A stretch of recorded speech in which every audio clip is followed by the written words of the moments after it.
Hello friends, I am Manisha and हम लोग reasoning series को डिस्कस कर रहे थे अभी तक। से फाउंडेशन कोर्स में जो रीजनिंग वाला आपका सब्जेक्ट है उसके अंदर टोटल 5 चैप्टर्स कवर होते हैं और अभी तक हमने 4 चैप्टर्स डिस्कस कर लिए हैं। सबसे फर्स्ट जो हमने डिस्कस किया था वो था सीरीज़, नंबर सीरीज़। उसके बाद जो हमने डिस्कस किया वो था blood relation, then direction sense, उसके बाद सिटिंग अरेंजमेंट। ये 4 टॉपिक अभी तक हम लोग डिस्कस कर चुके हैं। प्लस हम लोगों ने इनके जो अनसॉल्व क्वेश्चन है आपके मॉड्यूल के वो भी डिटेल में डिस्कस किए हैं। आई होप अभी तक आपको मेरा पढ़ाया हुआ सारा समझ में आया होगा। फिर भी कोई डाउट अगर आपको लगता है तो आप कमेंट बॉक्स में कमेंट कर सकते हैं। ठीक है, आज हम एक नया टॉपिक डिस्कस करने जा रहे हैं जो कि आपके रीजनिंग सब्जेक्ट का लास्ट चैप्टर है, जिसका नाम है सिलॉग, सिलॉजिज्म। ठीक है, बेसिकली सिलॉग का जो मीनिंग होता है वो होता है किसी भी चीज़ का कंक्लूजन निकालना। ठीक है, तो अब अगर हमें कंक्लूजन निकालना है तो हमारे सामने कुछ स्टेटमेंट गिवन होंगे और उन स्टेटमेंट को हम क्या करेंगे, सॉल्व करने के लिए कुछ स्टेटमेंट को पढ़ेंगे। उसके बाद कुछ ना कुछ 2 स्टेटमेंट हमें कंक्लूजन के फॉर्म में भी गिवन होंगे। जैसे हमें फॉर एग्जांपल 2 स्टेटमेंट गिवन है और जैसे इसी को ले लीजिए आप, इस डायग्राम में देखिए यहाँ पे क्या लिखा है, birds can fly, I am a bird. तो अगर ये 2 स्टेटमेंट है तो इनसे क्या निकलता है, देयरफॉर आई कैन फ्लाई, क्योंकि बर्ड्स में फ्लाई कर सकते हैं और ये जो है एक बर्ड है तो इट मीन्स ये भी फ्लाई कर सकता है। ठीक है, तो इस तरह से आपको क्वेश्चन में 2 स्टेटमेंट गिवन होंगे और किसी क्वेश्चन में एक कंक्लूजन होगा, किसी में 2 कंक्लूजन्स होंगे, किसी में 3 कंक्लूजन्स होंगे। ये डिपेंड करता है क्वेश्चन की कॉम्प्लेक्सिटी पे। जितना ज़्यादा कॉम्प्लेक्स क्वेश्चन उनको करना होगा एग्जामिनर को, उतना ही ज़्यादा वो स्टेटमेंट बढ़ाएंगे और उतने ही ज़्यादा वो कंक्लूजन भी बढ़ाएंगे। ठीक है, तो हमें फोकस करना है हमारे स्टेटमेंट को। हमारे स्टेटमेंट को हम लोग को ढंग से रीड आउट करना है। उसके बाद जो कंक्लूजन निकल सकते हैं उन्हें हमें फाइंड आउट करना है। ठीक है, तो चलिए स्टार्ट करते हैं। सिलॉग बेसिकली है क्या उसको देख लेते हैं। देखिए, जैसे इसमें लिखा है syllogism is a Greek word. ठीक है, ग्रीक वर्ड है दैट मीन्स इन्फ्रेंस और डिडक्शन। मतलब किसी भी चीज़ का कंक्लूजन अगर आपको निकालना है, कंक्लूजन किस बेसिस में निकलेगा, जो आपको स्टेटमेंट गिवन है और वो स्टेटमेंट किसी ना किसी एविडेंस को फॉलो करते हुए आपको गिवन होंगे। ठीक है, तो उसके बेस पे हमें कंक्लूजन यहाँ पे निकालना है। As such inference are based on a logic, कोई पर्टिकुलर लॉजिक पे वो लोग बेस्ड होंगे। Then these inference are called logical deduction. अगर किसी पर्टिकुलर लॉजिक पे वो बेस्ड है तो उन्हें हम कहेंगे logical deduction. These deductions are based on propositions premises. मतलब ये जो डिडक्शन है किस पे बेस्ड होंगे, प्रपोजिशंस पे होंगे, मतलब किसी ना किसी स्टेटमेंट पे बेस्ड होंगे। ठीक है, अब देखिए different type of questions covered in this chapter. क्या क्या क्वेश्चंस आएंगे। जो पहला बनता है वो होता है 2 स्टेटमेंट एंड 2 कंक्लूजन्स। मतलब आपको 2 ही तो कंक्लूजन गिवन होंगे और 2 ही आपको स्टेटमेंट्स गिवन होंगे। ठीक है, अब कैसे सॉल्व करना है इनको। Syllogism checks basic aptitude and ability of candidate to derive inference from given statement using step by step methods of solving problem. ठीक है, देखिए गाइज, ये जो सिलॉग चैप्टर है इसको करने का सबसे ईजी जो तरीका आता है उसे हम बोलते हैं वेन डायग्राम। ठीक है, ये सिर्फ एक बेसिक चीज़ है जो अगर आपने सीख ली तो किसी भी तरह के स्टेटमेंट्स आ जाए और कितने भी आ जाए स्टेटमेंट्स, नंबर ऑफ स्टेटमेंट्स भी कितने भी आ जाए, आप इजीली सॉल्व कर लेंगे। ठीक है, लेकिन क्योंकि जैसे मैं हर बार कहती हूँ ये जो पूरा पोर्शन हम लोग ले रहे हैं आपके मॉड्यूल से ले रहे हैं, क्योंकि जो मॉड्यूल में गिवन है उसी के बेसिस पे आपके एग्जाम में क्वेश्चंस आएंगे। तो मॉड्यूल में पहले थ्योरी बहुत सारी दी है और थ्योरी ज़रूरी भी है, क्योंकि जब तक आप सिलॉग को अच्छे से समझेंगे नहीं कि वो है क्या, ठीक है, क्या क्या उसके अंदर मैटर आता है, तब तक आप उसके क्वेश्चंस को सॉल्व नहीं कर पाएंगे, क्योंकि इसमें क्वेश्चंस की वैरायटी बहुत तरीके से बन सकती है। ठीक है, तो पहले हम पूरी थ्योरी कवर करते हैं, उसके बाद एंड में मैं आपको वेन डायग्राम बनाना सिखाऊंगी कि वेन डायग्राम कैसे बनते हैं। उसके बाद हम इसके जो आपके मॉड्यूल के सॉल्व और अनसॉल्व जो क्वेश्चन गिवन है हर बार की तरह वो दोनों सॉल्व कर लेंगे। ठीक है, ये अभी हम सिलॉग का पार्ट 1 डिस्कस कर रहे हैं, पार्ट 2 में हम लोग क्वेश्चंस को डिस्कस करेंगे। ठीक है, तो चलिए आगे चलते हैं। देखिए, अब प्रपोजिशन किस तरीके से आ सकते हैं वो देख लेते हैं एग्जाम्पल के फॉर्म में। सपोज कीजिए आपको फर्स्ट स्टेटमेंट देखिए वो क्या गिवन है, ऑल रेड्स आर कैट्स। ठीक है, 4 तरह के बेसिकली प्रपोजिशंस बन सकते हैं। ठीक है, जो फर्स्ट बनेगा वो बनेगा ऑल वाला, सेकंड जो बनेगा वो बनता है नो, फिर थर्ड बनता है सम, एंड उसके बाद जो बनता है वो बनता है सम नॉट। ये कीवर्ड ध्यान रखिएगा। जो फर्स्ट तरह का बनता है, फर्स्ट जो टाइप है वो क्या है, all, second is no, and third is some, and fourth is some not. इन कीवर्ड्स, सिर्फ इन 4 तरह के स्टेटमेंट से ही आप पूरा सिलॉग डिस्कस कर सकते हैं और पूरे सिलॉग को हम समझ सकते हैं। ठीक है, इनके अलावा और भी तरह के सिलॉग के स्टेटमेंट बन सकते हैं, लेकिन वो बहुत रेयरली पूछे जाते हैं एग्जाम्स में, ठीक है। उनके क्वेश्चंस बहुत रेयरली बनते हैं। 99% केसेस में हमारे जो बेसिक बनता है वो यही बनता है, all, no, some and some not. लेकिन उनको भी हम लोग डिस्कस करेंगे। जो रिमेनिंग बचता है, जैसे एवरी आ गया, ईच एंड एवरी आ गया, या फिर हम कहें कि नो वन आ गया, ठीक है, नो बडी आ गया, एवरीबडी आ गया, तो ये जो इस तरह के जो स्टेटमेंट बनेंगे उनको भी हम लोग डिस्कस जरूर करेंगे, ठीक है। तो पहले जो बेसिक स्ट्रक्चर बनता है वो हम देख लेते हैं। तो फर्स्ट एग्जाम्पल जो गिवन है वो क्या है, all rats are cats. Second है no rat is cat. Third one is some rats are cats and fourth one is some rats are not cats. मतलब इन्होंने जो हमारे 4 टाइप्स के स्टेटमेंट थे, all, no, some and some not, उनको लेते हुए एक ही सेंटेंस को 4 तरीके से बना दिया, ठीक है। इतना क्लियर हो गया। अब देखिए यहाँ पे जो फर्स्ट यानी कि जिसे हम कहते हैं सब्जेक्ट, जो हिंदी में हम कहते हैं ना सब्जेक्ट या कर्ता जिसे कहते हैं, वो क्या है, उसको हम यहाँ पे बोलते हैं क्वांटिफायर। क्वांटिफायर क्यों, ये वर्ड बना है क्वांटिटी से। क्वांटिटी मतलब क्या हुआ कि कितना कैंडिडेट्स है, कितने अमाउंट है यहाँ पे।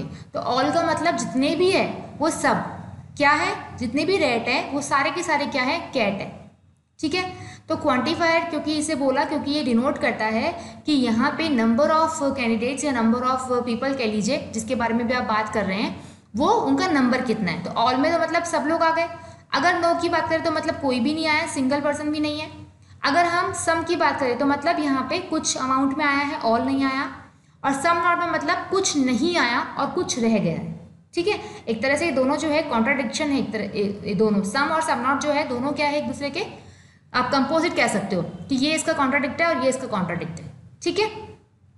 देखिए अब जो फर्स्ट चीज़ हमने कहा जो क्वांटिफाई करता है उसे हमने कह दिया क्वांटिफायर। ये हम कहते हैं प्रपोजिशंस में, मतलब सिलॉग में अगर हमें सेंटेंस गिवन है तो उसे हम 4 पार्ट्स में, उनके जो वर्ड होते हैं उनको 4 पार्ट्स में डिवाइड करते हैं। पहला होगा क्वांटिफायर जो कि क्वांटिफाई करेगा अमाउंट। सेकंड सब्जेक्ट, ये आप जानते हैं जनरल इंग्लिश में हम लोग सब्जेक्ट लेते हैं एक, ठीक है। फिर कोपुला, कोपुला क्या होता है, जो उनका कनेक्टिंग वर्ड होगा, जैसे यहाँ पे आर हो गया, यहाँ पे इज हो गया, यहाँ पे अगेन आर हो गया और यहाँ पे आर नॉट, जो 2 वर्ड्स को कनेक्ट कर रहा है, दैट इज कोपुला, ओके।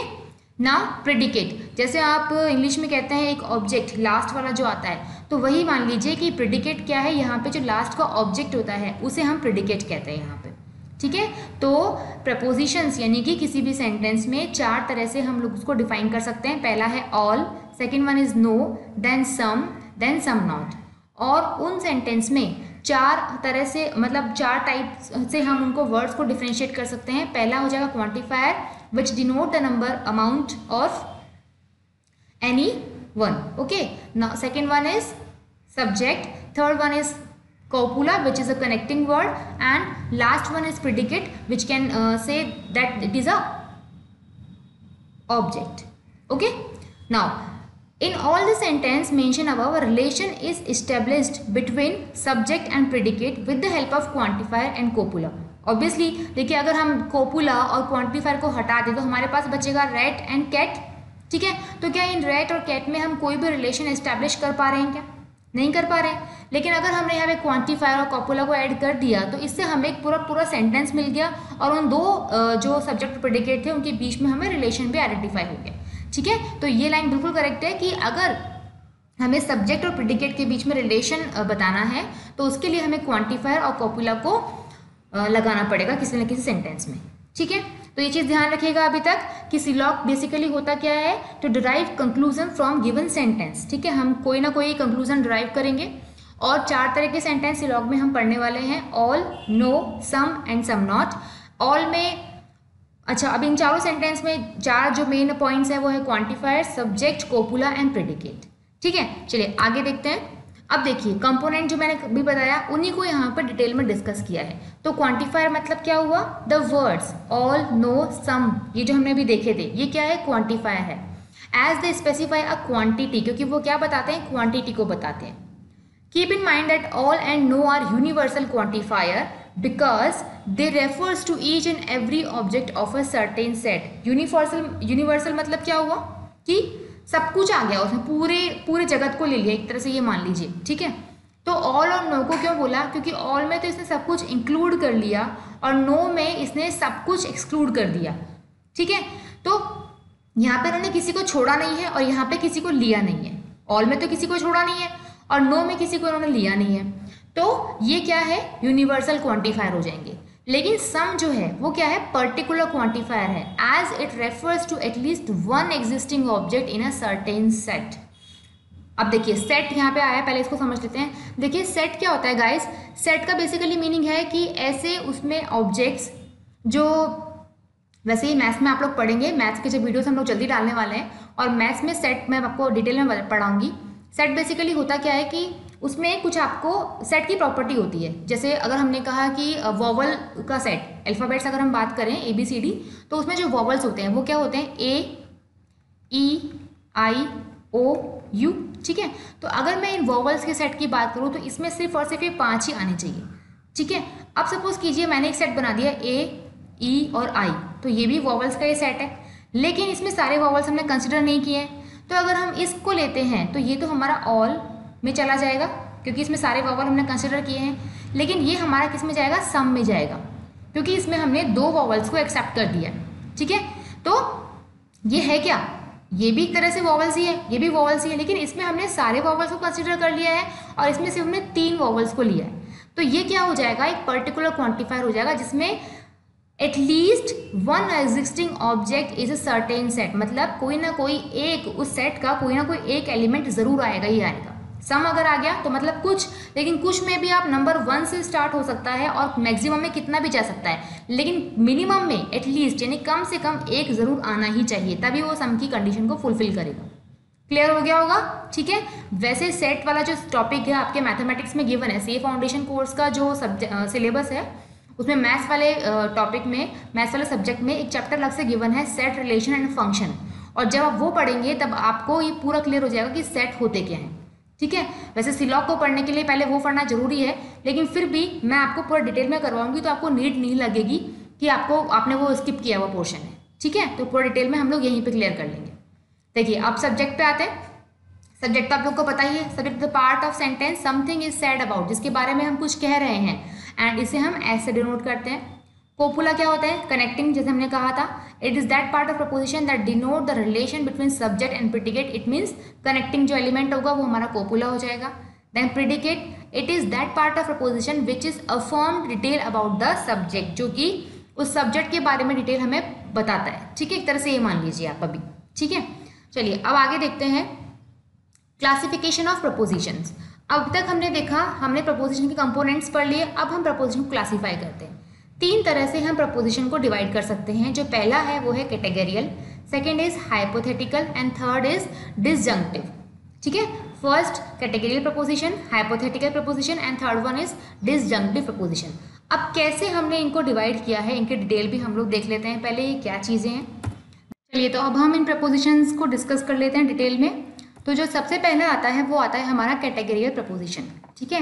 जैसे नाम से पता चल रहा है कैटेगरी से बना है वर्ड कैटेगरिकल, ठीक है। अब इन प्रपोजिशंस में क्या होता है, जो हमारा सब्जेक्ट और जो हमारा प्रेडिकेट होता है उनके बीच में जो रिलेशनशिप होती है वो एग्जिस्ट करती है विदाउट एनी कंडीशन। मतलब सब्जेक्ट और प्रेडिकेट के बीच में जो रिलेशनशिप होगी वो विदाउट एनी कंडीशन जो है वो एग्जिस्ट करेगी, ठीक है। It means predicate is either affirmative और denial of the subject unconditionally, मतलब या तो वो अफर्मेटिव बनेगा या फिर अनकंडीशनली। चलिए अब इन तीनों को एक बार डिटेल में डिस्कस कर लेते हैं हम लोग, ये चीज़ क्या है। देखिए पहला जो यहाँ पे गिवन है वो है हमारा कैटेगरिकल प्रपोजिशन। तो कैटेगरिकल प्रपोजिशन में क्या होता है, इसमें जो सब्जेक्ट एंड जो प्रेडिकेट होता है उनके बीच में जो रिलेशनशिप होगी वो विदाउट एनी कंडीशन एग्जिस्ट करेगी, ठीक है। मतलब सब्जेक्ट और प्रेडिकेट के बीच में किसी भी तरह का कोई रिलेशनशिप जो होगा वो किसी कंडीशन पे बेस्ड नहीं होगा, वो डायरेक्टली होगा, ठीक है। मतलब क्या हुआ, it means predicate is either affirmative और denial of the subject unconditionally. मतलब या तो प्रेडिकेट जो है वो सब्जेक्ट में इंक्लूड होगा या फिर वो टोटली एक्सक्लूड होगा। जैसे फर्स्ट देखिए, ऑल कप्स आर पेन, यानी कि जितने भी कप्स है वो क्या है, पेन है। और हम कह रहे हैं नो कप्स आर पेन, मतलब कोई भी जो कप है वो पेन नहीं है। तो मतलब फर्स्ट तो क्या है, टोटली अफर्मेटिव हो गया यानी कि ऑल वाला, और सेकंड जो है नो बॉय इज गर्ल, ये मान लीजिए जैसे आप ये वाला एग्जांपल है, तो ये क्या हो गया, टोटली क्या हो गया, डिनाइल हो गया, डिनाइल तो सब्जेक्ट हो गया, लेकिन कोई कंडीशन नहीं है, अनकंडीशनली डिनाई कर रहा है वो, ठीक है। तो ऐसे जो सेंटेंस आएंगे वो हमारे आएंगे कैटेगरिकल प्रपोजिशन में, जहाँ पे हमें ऑल, नो, या फिर जैसे हम कह लें सम पेन्स आर कप, तो ये भी किस में आ जाएगा, कैटेगरिकल प्रपोजिशन में आ जाएगा। ठीक है। अब देखिए दूसरा जो आता है वो आता है हाइपोथेटिकल प्रपोजिशन। जैसे इसमें तो क्या था, सब्जेक्ट और प्रेडिकेट के बीच में कोई कंडीशन रिलेशनशिप तो जो था वो किसी कंडीशन पे बेस्ड नहीं था। वैसे यहाँ पे क्या है, इसका अपोजिट है। यहाँ पे जो रिलेशनशिप होगा वो क्या होगा, कंडीशनली होगा, मतलब कोई ना कोई कंडीशन के साथ वो होगा। जैसे if it rains he will come not, he will not come. ठीक है, तो मतलब अगर बारिश है तो वो नहीं आएगा, डेफिनेटली कैसे आएगा बारिश में। ठीक है, ऐसे ही if he comes I will come accompany him, मतलब अगर वो आता है तो मैं उसे कंपनी दूंगा। तो मतलब कोई ना कोई कंडीशन हो गई, ये बारिश पर डिपेंडेंट हो गया और ये उसके आने पर डिपेंडेंट हो गया। ठीक है, तो ऐसे सेंटेंस जो आएंगे वो आएंगे हाइपोथेटिकल प्रपोजिशन में। उसके बाद आता है डिसजंक्टिव प्रपोजिशन। इसमें कौन से सेंटेंस आते हैं जिसमें आप जो असर्शन है इज ऑफ ऑल्ट्रेशन, वो क्या होता है, ऑल्ट्रेशन टाइप का होता है। जैसे या तो ये या तो वो, यानी कि आइदर और वाले जो क्वेश्चंस आते हैं या आइदर और वाले जो स्टेटमेंट्स बनेंगे वो किस में आ जाएंगे, डिसजंक्टिव प्रपोजिशन में आ जाएंगे। Either he is a sincere और ही इज लॉयल, मतलब जो असर्शन है वो किस पे, ऑल्ट्रेशन पे बेस्ड है, यानी कि पॉजिटिव सेंटेंस तो है लेकिन वो ऑल्ट्रेशन है, वो ये भी हो सकता है और ये भी हो सकता है, वो या तो ये होगा वो या तो ये होगा। ठीक है, तो ऐसे सेंटेंस आइदर और वाले किस में आएंगे, हमारे डिसजंक्टिव प्रपोजिशन में आएंगे। अब आपके जो एग्जाम में सीए फाउंडेशन जो मॉड्यूल है उस कोर्स में जो गिवन है रीजनिंग में, उसमें 3 टाइप के गिवन, तो इन्होंने सिर्फ बताया तो है आपको 3 टाइप्स के होते हैं, लेकिन एग्जाम में आपके सिर्फ कैटेगरिकल प्रपोजिशन ही आएगा, तो हमें डिटेल में सिर्फ उसी को पढ़ना है। ये और ये आपके एग्जाम में नहीं पूछे जाएंगे। देखिए यहाँ पे लिखा है, keeping in view with existing pattern of syllogism in competitive examination we are concern only with the categorical type of proposition. ठीक है, तो हमें सिर्फ और सिर्फ कैटेगरिकल पढ़ना है जिसमें without any condition subject and predicate के बीच में रिलेशनशिप गिवन होगा, तो ये और ये हमें नहीं पढ़ने। क्लियर है, तो सिर्फ और सिर्फ हमें किस पे फोकस करना है, आप कैटेगरिकल प्रपोजिशन पे। ठीक है, तो चलिए अब आगे देखते हैं। अच्छा, अब आगे जैसे मैंने बताया था वेन डायग्राम। ठीक है, वेन डायग्राम मैंने आपको कहा था स्टार्टिंग में जब ये चैप्टर स्टार्ट किया था कि सिलॉग को सॉल्व करने का सबसे बेस्ट वे है वेन डायग्राम। तो वेन डायग्राम को भी क्या होता है, कैसे वो बनता है, उसको हमें पहले डिटेल में स्टडी करना होगा। तो वही देखते हैं हम कि वेन डायग्राम बेसिकली है क्या। ठीक है, देखिए वेन डायग्राम जो है, एक वेन नाम के साइंटिस्ट थे, उन्होंने ये बताया था कि हम वेन डायग्राम की हेल्प से किस तरह से स्टेटमेंट से, गिवन स्टेटमेंट से हम कंक्लूजन को निकाल सकते हैं। ठीक है, तो इसलिए उनके नेम पे ये पड़ गया इसका नाम वेन डायग्राम। अब इसमें जो है जो 2 प्रपोजिशंस होते हैं, एक तो यूनिवर्सल होता है, एक अपना पर्टिकुलर होता है। यूनिवर्सल हमने देखा था इसमें कौन कौन से आते हैं, ऑल, एंड एक आता है नो, और पर्टिकुलर हमने देखा था सम वाला आएगा। ठीक है, और सम में 2 केस बन जाते हैं, एक तो सम पॉजिटिव और एक सम नेगेटिव, जिसमें आएगा सम नॉट। ठीक है, तो ये 2 तरह के प्रपोजिशन को किस तरह से डिनोट करता है या किस तरह से और एक्सप्लेन करता है वो हम यहाँ पे देखेंगे। तो देखिए वेन डायग्राम आ गया। वेन डायग्राम में 2 हमने देखा, यूनिवर्सल ऑल एंड नो वाले, एंड पर्टिकुलर इसमें सम एंड सम नॉट आ जाएंगे। अब यूनिवर्सल में जो अफर्मेटिव होगा यानी कि पॉजिटिव सेंटेंस, वो हमारे ऑल में कंसिडर हो जाएंगे, और यूनिवर्सल में जो नेगेटिव होगा वो हमारे नो में आ जाएगा, नो वाले सेंटेंस हो जाएंगे। अब देखिए एग्जाम्पल दिया है ऑल एज, ये देखिए एंड नहीं है, यहाँ पे आएगा आर या फिर मान लीजिए इज। ठीक है, तो इसको आप करेक्ट कर लीजिएगा, जैसे कि मैंने पहले भी बताया है मॉड्यूल्स में बहुत मिस्टेक्स है आपके, और ऐसी मिस्टेक्स बहुत मैंने पहले भी डिस्कस करवाई थी आपसे और अभी भी चल रही है मिस्टेक्स। ठीक है, तो इसे आप करेक्ट कर लीजिएगा। यहाँ पे है ऑल एज इज पी। ठीक है, और ये जो है इसको वेन डायग्राम के अंदर हमने नाम दिया है ए टाइप ऑफ प्रपोजिशन। ओके, मतलब एफर्मेटिव में ऑल वाले उनको हम बोल रहे हैं ए टाइप ऑफ प्रपोजिशन। ऐसे ही यूनिवर्सल में नेगेटिव यानी कि नो वाले, नो एस इज पी, इसको हम बोल रहे हैं ई टाइप ऑफ प्रपोजिशन। जस्ट इनकी नेमिंग कर दी है, इनको एक लेबल दे दिया है ए, ई, आई और ओ। ठीक है, ये नेम आपको याद रहे तो अच्छी बात है, लेकिन अगर नहीं रहते हैं तो भी कोई प्रॉब्लम नहीं है, क्योंकि इन पे डायरेक्ट क्वेश्चन नहीं आता। हमें तो रीजनिंग में क्वेश्चन सॉल्व करने हैं, वहाँ पे आपको तो स्टेटमेंट गिवन होंगे, वो ये नहीं पूछेंगे कि ये ई टाइप है या आई टाइप है, वो जस्ट आपसे पूछेंगे कि ये स्टेटमेंट है और आप इनका कंक्लूजन आप बताइए, तो वो सिर्फ वेन डायग्राम से सॉल्व हो जाएंगे। अब वेन डायग्राम में आपको इनको याद करने की जरूरत नहीं है कि ये ए टाइप का है या ई टाइप का है, बस आपको पता होना चाहिए कि all, no, some and some not, ये 4 तरह के सेंटेंस बनते हैं बस। ठीक है, फिर भी क्योंकि थ्योरी अगर मॉड्यूल में गिवन है तो हमें पढ़नी पूरी है और हम पढ़ेंगे भी। ठीक है, देखिए अब पर्टिकुलर में आते हैं। पर्टिकुलर मतलब सम वाला केस आ गया। अब सम वाले में भी अफर्मेटिव की अगर बात करें यानी कि पॉजिटिव, तो क्या आ जाएगा, सम एस इज पी या सम एस आर पी। ओके, इसे हमने डिनोट किया है आई टाइप ऑफ प्रपोजिशन से। ऐसे ही अगर नेगेटिव यानी कि सम नॉट की बात करें तो वहां पे आ जाएगा सम एस आर नॉट पी, और इसे डिनोट किया है ओ टाइप ऑफ प्रपोजिशन। अब अगर हम सिर्फ इसकी बात करें, इसको ए से कैसे याद रखेंगे, क्योंकि ऑल जो है ए से होता है एंड इसी को हमने बोल दिया ए टाइप ऑफ प्रपोजिशन। ऐसे ही अगर सम नॉट की बात करें तो यहाँ पे नॉट आया है, और नॉट में जो हमारा ओ है वो डोमिनेंट वाला फैक्टर होता है नॉट, ठीक है, इस तरह से। तो उस ओ से हमने यहाँ बना दिया ओ टाइप ऑफ प्रपोजिशन। और इनको आप याद कर लीजिएगा, ई और आई सॉरी, ई जो है वो नो को डिनोट करेगा, आई जो है वो सम को डिनोट करेगा, ठीक है। तो ये 4 तरह के सेंटेंस वेन डायग्राम के थ्रू इन्होंने बताए हैं, A type, E, I and O. Okay, अब देखिए आगे चलते हैं हम, आगे क्या एक्सप्लेनेशन है यहाँ पे। देखिए उसी को हमने अगेन एक्सप्लेन किया है, यूनिवर्सल प्रपोजिशन, ठीक है। यूनिवर्सल प्रपोजिशन का मतलब क्या हुआ, या तो कंप्लीटली इंक्लूड करेगा मतलब ए टाइप, इसका मतलब कि ऑल वाले आ गए, या कंप्लीटली एक्सक्लूड करेगा मतलब ई टाइप यानी कि नो वाले आ गए। फिर पर्टिकुलर में क्या आ जाएगा, या तो पार्टली इंक्लूड करेगा यानी कि आई टाइप यानी कि सम वाले आ गए, पार्टली इंक्लूड पॉजिटिव, और पार्टली एक्सक्लूड करेगा मतलब ओ टाइप, मतलब कि कौन सा आ गया अपना सम नॉट वाले आ गए। तो ये 4 सेंटेंस हो गए हमारे किसमें, वेन डायग्राम में, ठीक है। वैसे भी 4 ही थे, हमने पढ़ा था स्टार्टिंग में ऑल, नो, सम एंड सब नॉट, लेकिन वेन डायग्राम ने इन्हें एक लेबलिंग कर दी, इनको एक नेम दे दिया, A type, E type, I type and O type. तो ये क्या है, लेबलिंग से थोड़ा कंफ्यूजिंग तो हो गया है, लेकिन फिर भी अगर आप याद रख सके तो अच्छी बात है, ठीक है। वैसे इनकी नीड नहीं पड़ेगी, हमें नेम से कोई मतलब नहीं है आगे। देखिए अब आगे यहाँ पे क्या बताया है, now we can summarise the 4 standard type of proposition. 4 standard type के बता दिए इन्होंने। जैसे अगर आप इंग्लिश में टेंसेस पढ़ते होंगे, टेंस में आप लोग पढ़ते हैं ना, affirmative sentence, negative sentence, interrogative sentence, तो इस तरह से ये चीज़ है। यूनिवर्सल अफर्मेटिव सेंटेंस है तो उसे हमने बोल दिया ए टाइप, यूनिवर्सल नेगेटिव यानी कि नो वाले तो उसे ई, again some S R P यानी कि पर्टिकुलर अफर्मेटिव तो आई हो गया, और पर्टिकुलर नेगेटिव यानी सम नॉट हो गया, तो वो हमारा हो गया ओ टाइप का प्रपोजिशन, ठीक है। तो इसको हम वेन डायग्राम में रिप्रेजेंट करते हैं ए टाइप, ई टाइप। यहाँ पे मिस्टेक है अगेन गाइस, इसको करेक्ट कर लीजिएगा, यहाँ पे आएगा आई टाइप, और ये एच चीज क्या हो गया, कॉपी हो गया, लेकिन पूरे को काट दीजिएगा, आई टाइप लिख के यहाँ पे कौन सा आ जाएगा, सम एस आर पी, ये वाला आप यहाँ पे कर लीजिएगा, ठीक है। और अगेन लास्ट जो था वो था O type, some S are not P. तो ये 4 तरह के रिप्रेजेंटेशन हम लोग वेन डायग्राम में पढ़ते हैं, ठीक है।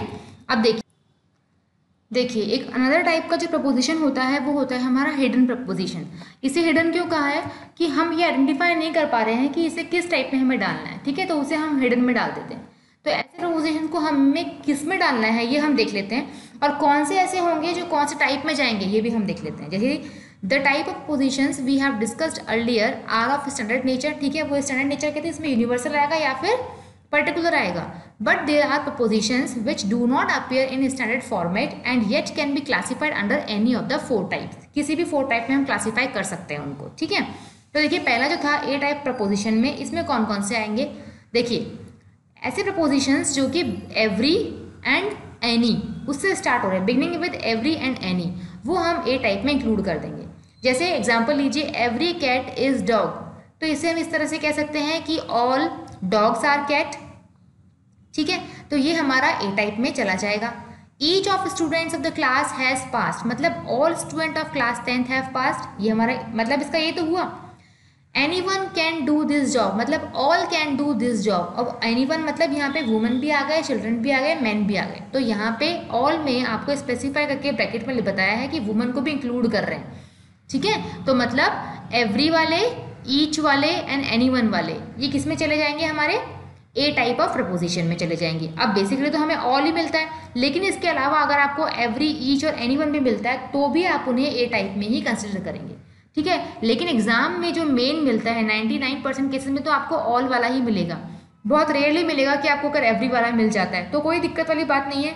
उस एवरी वाले को हम इस तरह से ऑल वाले में चेंज कर सकते हैं। कैसे करेंगे, एवरी को हमने ऑल से कर दिया, एवरी कैट इज डॉग मतलब क्या हो गया, ऑल कैट इज डॉग ही तो हो गया, या फिर ऑल डॉग्स आर कैट, इस तरह से भी कह सकते हैं, दोनों बात एक ही है, ठीक है। चलिए अब देखिए आगे देखते हैं नेक्स्ट वाला, दूसरा कौन सा आएगा ए टाइप में। पहला तो हमने देखा every and each and any वाला, अब दूसरा देखिए कौन सा आएगा second, positive sentence with a particular person और as its subject is always an A type proposition. मतलब एक पॉजिटिव सेंटेंस जिसमें एक पर्टिकुलर पर्सन को हमने एज अ सब्जेक्ट डिनोट किया है, जैसे हमने कहा he should be awarded Nobel prize.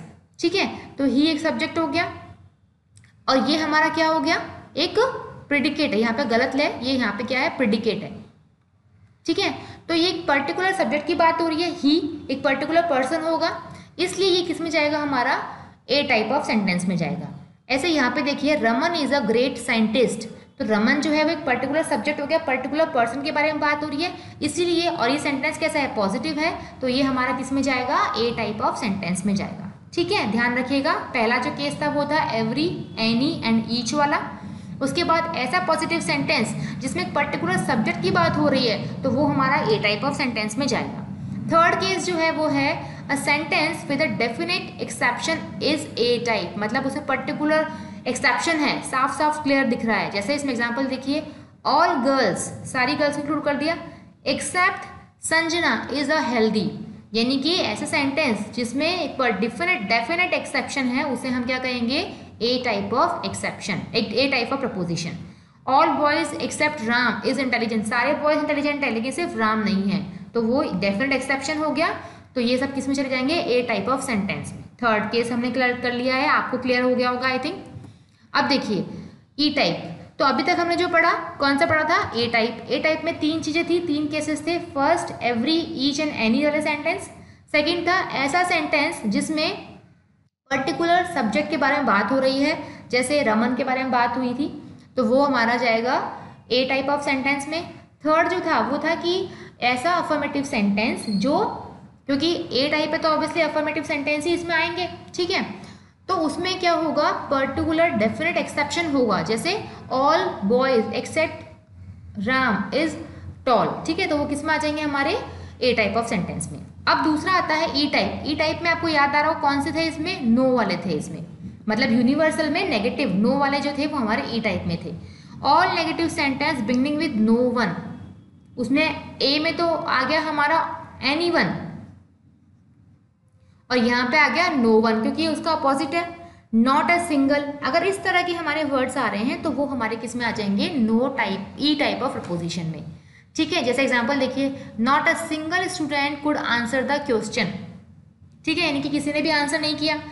None can cross the English channel, मतलब कोई भी इंग्लिश चैनल को क्रॉस नहीं कर पाया, तो ये दोनों के आंसर है नेगेटिव है, तो ये आ जाएंगे नो वाले सेंटेंस है, मतलब ई वाले प्रपोजिशन में। सेकेंड केस देखिए, a negative sentence with a very definite exception is also E type. देखिए जो हमने ऑल वाला पढ़ा था उसमें वो क्या था, पॉजिटिव सेंटेंस था, उसमें भी डेफिनेट एक्सेप्शन था लेकिन वो पॉजिटिव सेंटेंस था।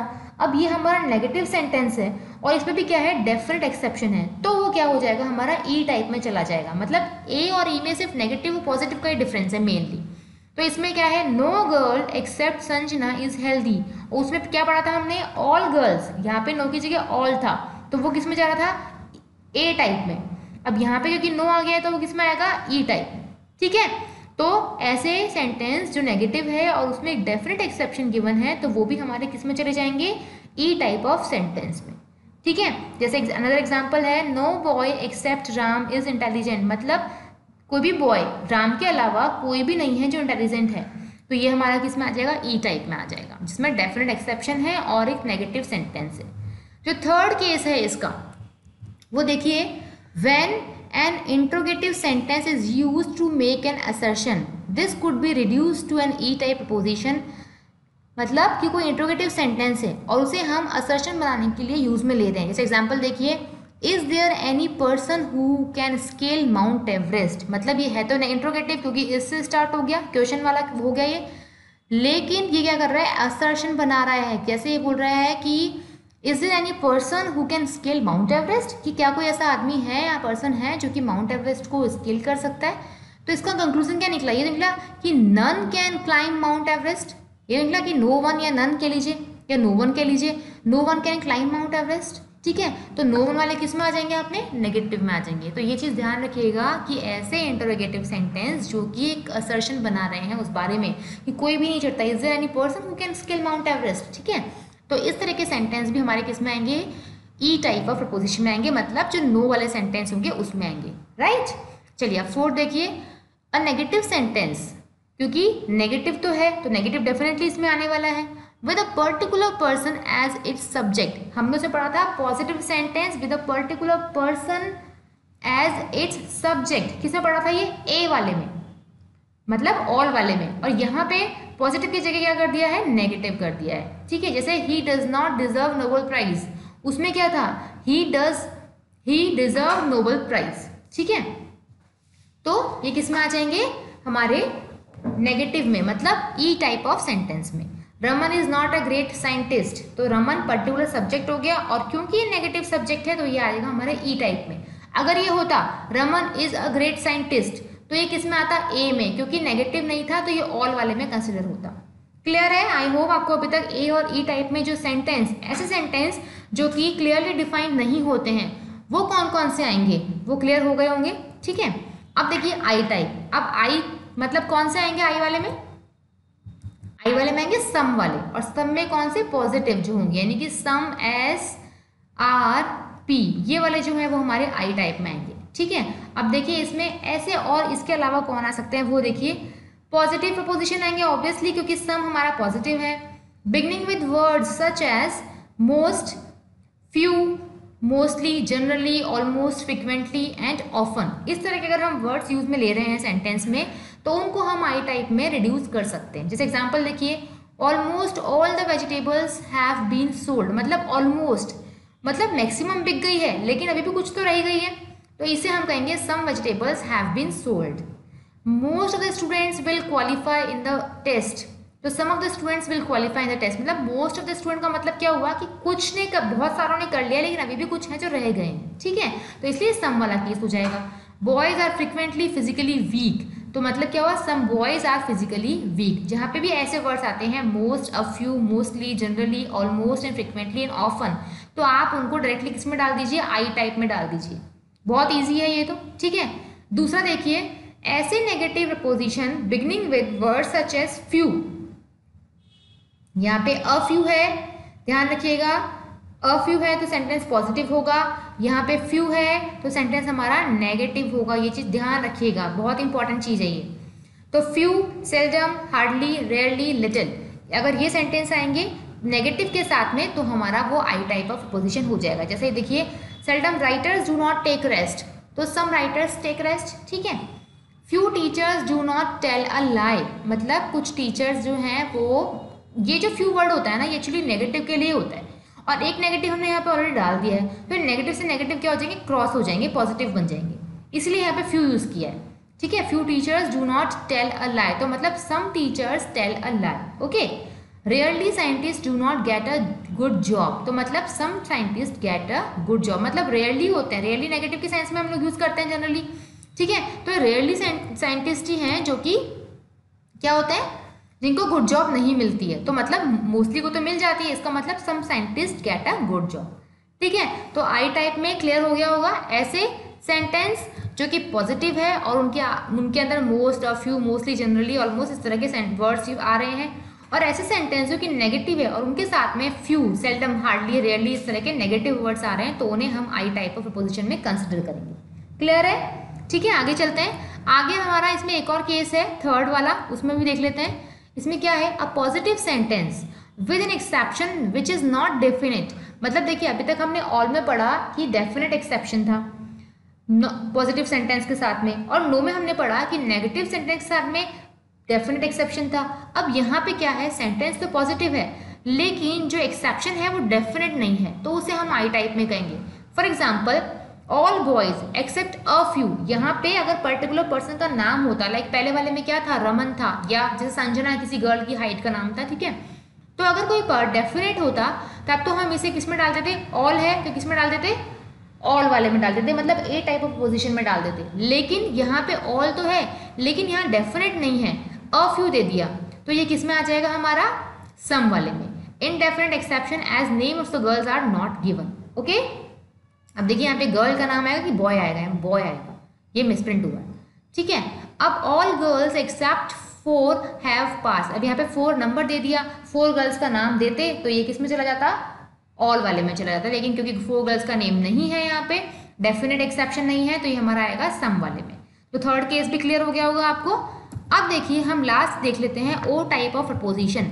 जो ओ टाइप ऑफ प्रपोजिशन है मतलब कौन सा, सम नॉट वाला, यानी कि सम एस आर नॉट पी, ये वाला जो केस है वो किस में आएगा हमारा, ओ टाइप ऑफ प्रपोजिशन में। लेकिन इसके अलावा ऐसे कौन से और सेंटेंस है जो हम इसमें कंसिडर कर सकते हैं, वो हम देख लेते हैं एक बार।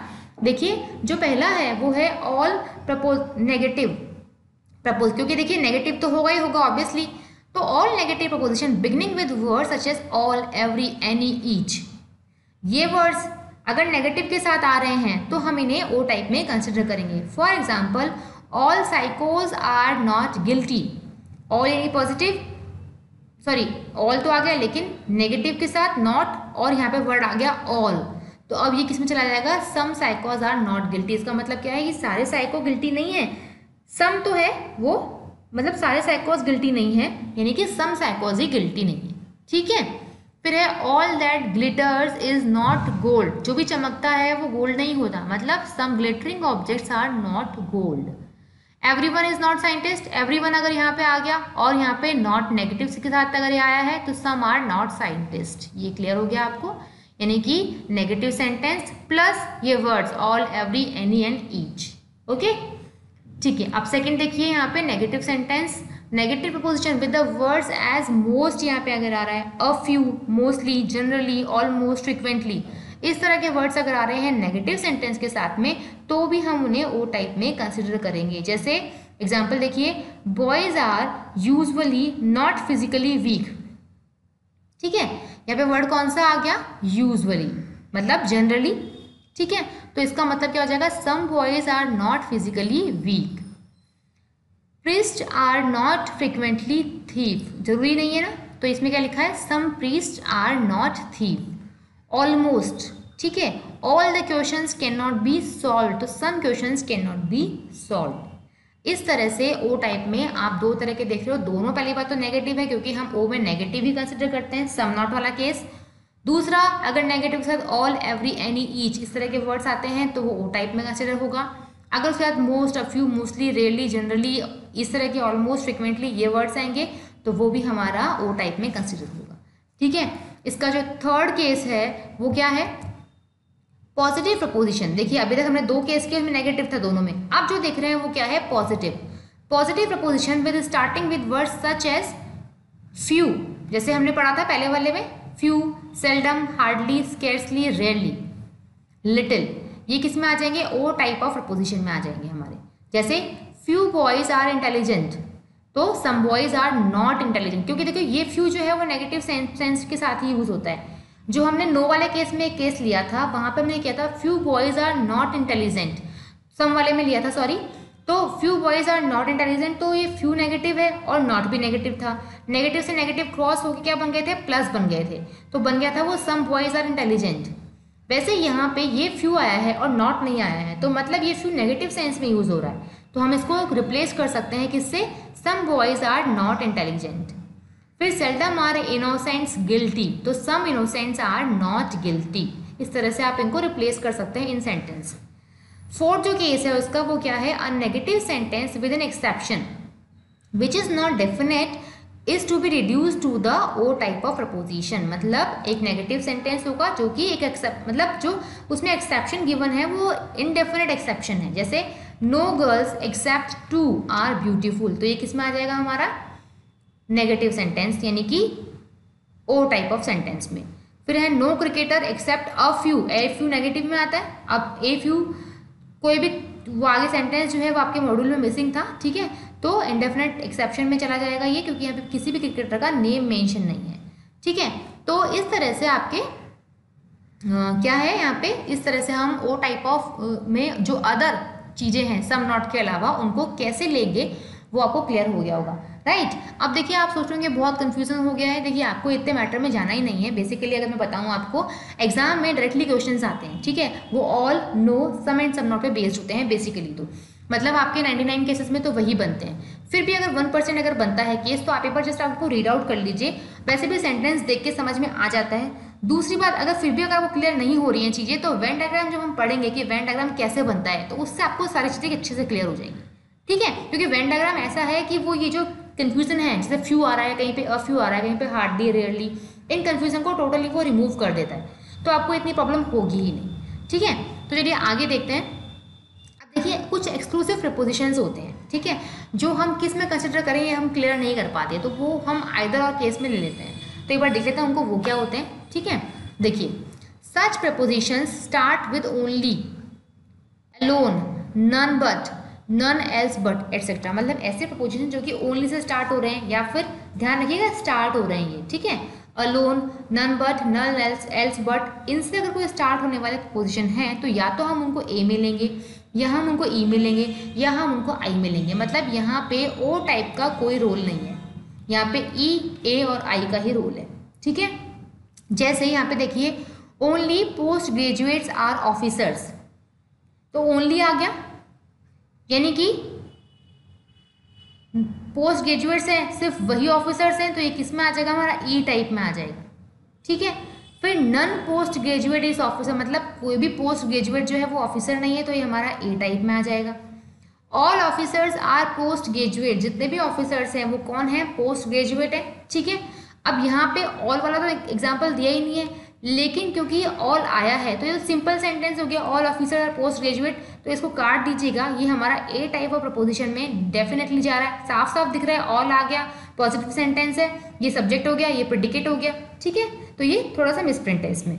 फिर है some post graduates are officer, ठीक है, ये भी हमारा साफ साफ दिख रहा है कि हमारा कौन सा है, आई टाइप ऑफ, क्योंकि आई में हम लोग सम को कंसिडर करते हैं, ठीक है।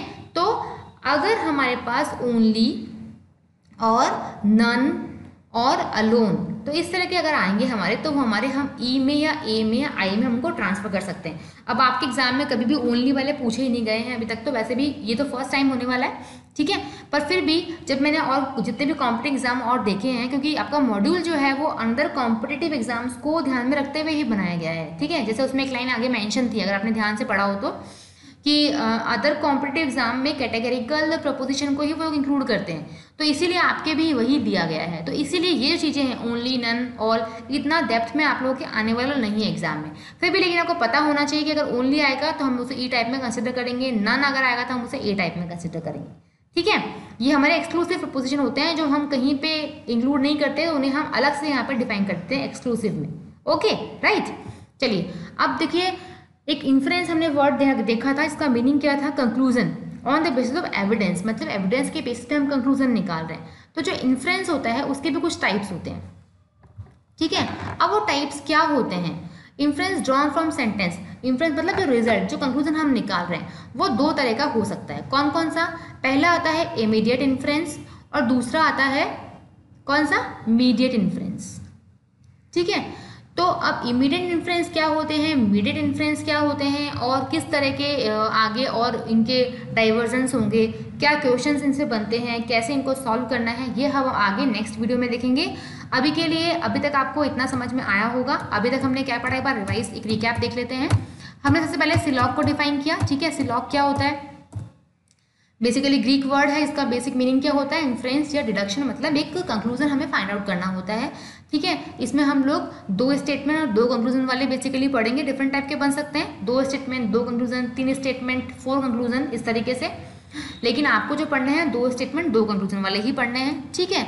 अब चार तरह के हमने देखे sentence, all, no, some and some not, ठीक है। उसके बाद हमने कंपोनेंट देखे थे प्रपोजिशन के, क्वांटिफायर था, सब्जेक्ट, कोपुला एंड प्रेडिकेट, ये चारों हमने देखे थे। उसके बाद हमने तीन तरह से क्लासीफाई किया था प्रपोजिशन को। कैटेगरिकल अभी हमें पढ़ना है क्योंकि हमारे सिलेबस में वही है, तो हमें उसी पे फोकस करना है। वेन डायग्राम की हेल्प से हमने चार अगेन कैटेगरीज बनाई थी, A type, E, I and O type of, और किस किस में क्या क्या सेंटेंस आएंगे ये सब हमने देख लिया है।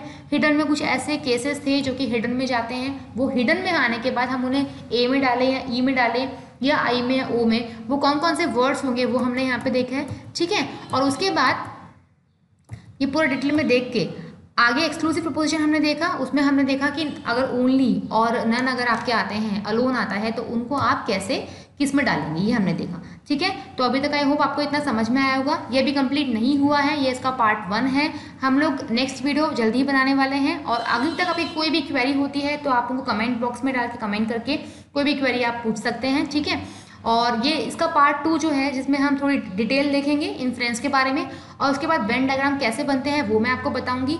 और उसके बाद उस वेन डायग्राम की हेल्प से हमें कैसे क्वेश्चंस को सॉल्व करना है वो हम लोग नेक्स्ट वीडियो में जल्दी डिस्कस करेंगे। ठीक है गाइज, तब तक के लिए good luck and thank you very much.